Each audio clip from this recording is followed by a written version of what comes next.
This is the first lecture for section 2.2. For those who have already had the derivative rules, you'll be very pleased. This is the beginning of using some derivative shortcuts. We will not be looking at the limit process from this section on. A few of these rules are, the first one is that the derivative with respect to x of a constant function is 0. Now, a lot of these, all we have to do is to identify an example. For instance, if I had f of x is equal to 3, we know that that would be a horizontal line up here at 3. What's the slope of that horizontal line? And it's 0.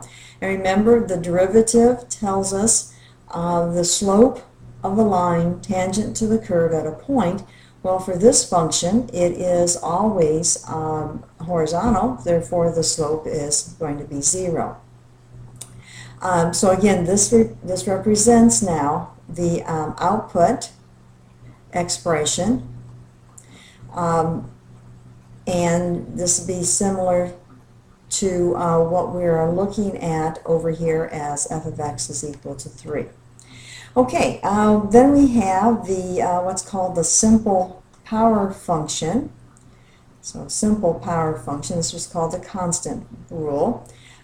Simple power rule says that if n is a rational number, so f of x equals x to the n, let's look at an example of that. Let's look at f of x equals, we'll just make it simple, x squared.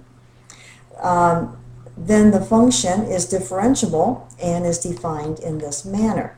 So this means that, and again remember, this notation for derivative is the same thing as putting f prime. So we would have f of x equals f prime of x equals. Now this is saying that we take the leading coefficient, which in this case is 1. So we would take 1 times the exponent, n is the exponent, 2 over here in our example, times x to the, and we subtract 1 from the exponent. So our derivative would be 2x to the first power. If we had, let's say, g of x is equal to 1/2 x to the fourth power, then the derivative of this would be 1/2 times 4 x to the 4, excuse me, let's see if I can write that better, x to the 4 minus 1 power, which would be 2x cubed. So we take the exponent times the leading coefficient and subtract 1 from the exponent. The constant multiple rule, this is, in essence, this is saying the same thing as the one before. I kind of, in this example, explained a little more than what this is actually stating, but in this one it's saying that if you have a constant, which would be, for instance, the 1/2, in front of the x to the fourth, we multiply 1/2 times the derivative of x to the fourth. The last one is the one that we're going to see a lot of. It's called the sum and difference of the rule. We're not really going to be using these rules and talking about them as if they stand alone, but this is saying that if you have two terms, two functions added or subtracted together, that we're going to be able to take the derivative of the first term plus or minus the derivative of the second term. So let's look at this. We have h of x equals, let's say we have x squared minus the square root of 3x to the fifth power. So f of x would be the first term and g of x would be the second one. The derivative of h of x would be, and again there's a coefficient of 1 there even if we don't see it, so it would be 1 times 2 and then subtract 1, that's the derivative of f of x, minus the square root of 3, the square root of 3 times the exponent, and then we subtract 1 from the exponent. Now, what type of work am I going to expect to see from you? Well, this is what I want to see. I want to see that you've multiplied the coefficient times the exponent and subtract 1 from the exponent. The coefficient times the exponent, subtract 1 from the exponent. I do expect you then to simplify this, so our answer would be 2x minus 5 the square root of 3x to the fourth. X to the fourth. And that is our derivative. Now, let's remind ourselves, what does this tell us? Well, first of all, it is a function, and the function's output is the slope of the line, or a line, tangent to the curve at a point. Now, what point do we use? It depends. If we're looking at the derivative of this at 1, then we would put we'd have h prime of 1, and we'd know then that it was at the input of 1. Okay, so let's try an example here. Determine the derivative of g of x. Now, before I start this, I'm going to rewrite g of x in a way that allows me to do that multiplication of exponent times coefficient. So I'm going to write the 6th root as x to the 1/6 power. Now, if we look at the derivative, and remembering, of course, that there is still a coefficient of 1 there. So we have 1 times the exponent, and then x to the exponent subtract 1 power. This is going to be 1/6 x to the, this would be negative 5/6, because this would be 1/6 minus 6/6. And one of the rules I'm going to have you to do on all your work is always write your answer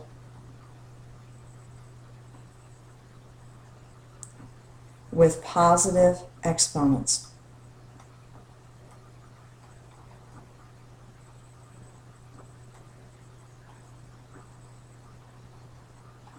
Okay, so to finish this up then, it would be 1 divided by 6x to the 5/6 power. And that would be an acceptable answer. Okay, let's look at the next example. We want to determine the derivative of this quantity.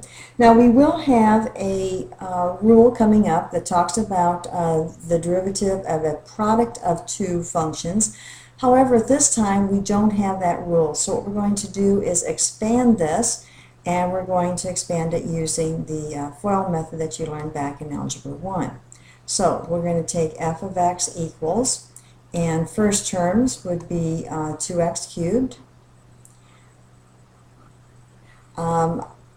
Inside terms would be let's make that 8x squared. Last terms would be negative x, or outside terms rather, and last terms would be negative 4. Now we can use that rule that talks about how each and every term of this function will be evaluated individually. So the first term, we take the coefficient times the exponent,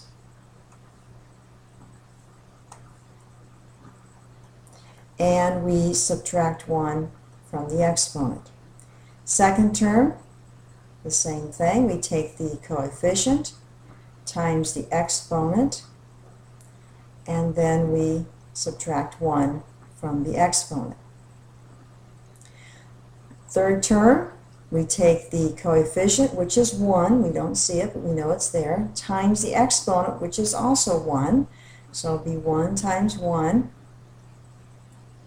and then we subtract 1 from the exponent.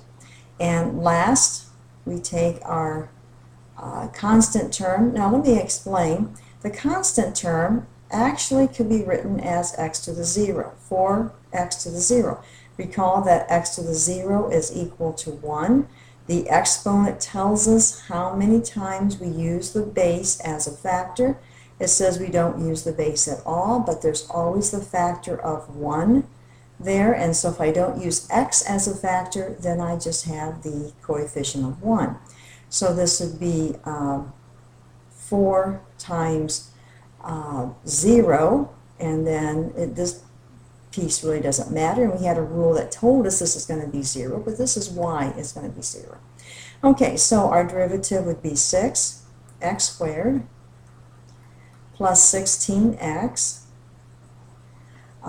minus 1, and then minus 0, more simply as the trinomial. Again, recall that this is a function that when we know what point of tangency we want, if we want the tangency point to be at 2, then we could say this would give us the slope of the line tangent to the curve at that point, and if we choose 2, it would be at where the input is 2. Okay, well, let's go on. Determine the derivative of this.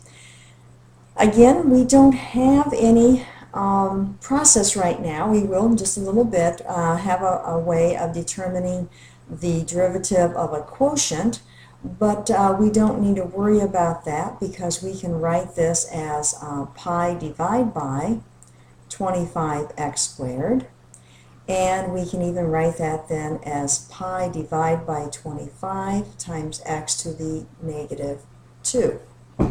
So now if we look for the derivative, I'm going to use the notation, the derivative with respect to x of the value of the function y is going to be our coefficient, pi divided by 25, times our exponent, which is negative 2, and then again we always subtract 1 from the exponent.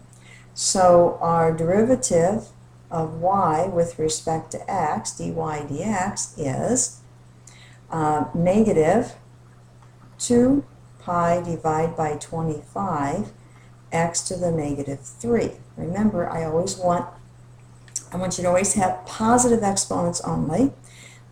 So we would give an answer of negative 2 pi divided by 25x cubed as our answer. Now let's take a look at the inspire, because we have, I want you to be able to figure out how to do this with the inspire.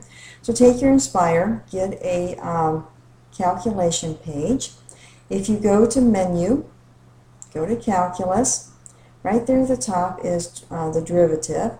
We want the derivative with respect to x, so we type in x, tab, and we need now a fraction of, and always go back to the original, so we're going to do a fraction of pi divided by, and put in some parentheses, because this is 5x and then the quantity squared.